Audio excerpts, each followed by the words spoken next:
Assalamu alaikum wa rahmatullahi wa barakatuh. Okay, so it's been a little while since I talked about the Ukraine situation. First, let me reiterate that there's two things happening with regards to Ukraine. First, there was the Russian invasion of Ukraine and the war on the ground for control over that country. That's not particularly significant to anybody. Who is in charge of Ukraine, whether it's Russian or Ukrainian oligarchs, isn't really relevant to anyone on the planet Earth. Now, the second thing happening with regards to this situation is the U.S. proxy war against Europe, which is the proper way of understanding the coordinated Western response to the Russian invasion, i.e., the economic sanctions against Russia and the private sector isolation of Russia from the global economy. The sanctions and the isolation of Russia from the global economy is an American-led economic proxy war against Europe, not against Russia. One of two things will inevitably happen as a result of this proxy war. One is that Germany will turn into a massive sinkhole that will swallow the rest of Europe into the depths of economic misery and political chaos. The other possibility is that Germany will break ranks with the EU, possibly even exiting the Union, and Europe will descend into the depths of economic misery and political chaos. Two roads to one destiny. Now, why would Western nations go along with this self-sabotage? Well, the answer is because nations don't make decisions. People in power make decisions, and those people and those entities of power are profiting and benefiting from the decisions being made. And they are not guided by nationalistic or patriotic sentiments. They are guided by personal interest and class-related interest. Now, a great deal of what's being called inflation is actually nothing more than good old-fashioned opportunistic price gouging and market speculation.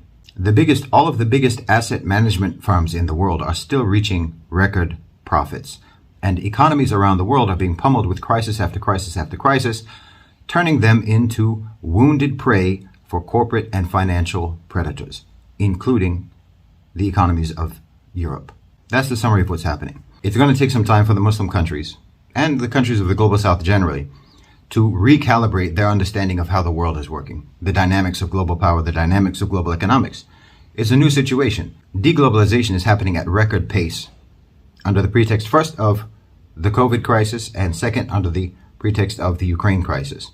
Both of these things, while real in their own right, did not merit the responses to them that were coordinated by Western governments and the private sector. These actions by the private sector and by Western governments were designed specifically and exclusively not for public health, not for democracy in Ukraine, but to accelerate the process of deglobalization, the dismantling of the post-World War II global order with an acceleration of the transfer of power into the private sector.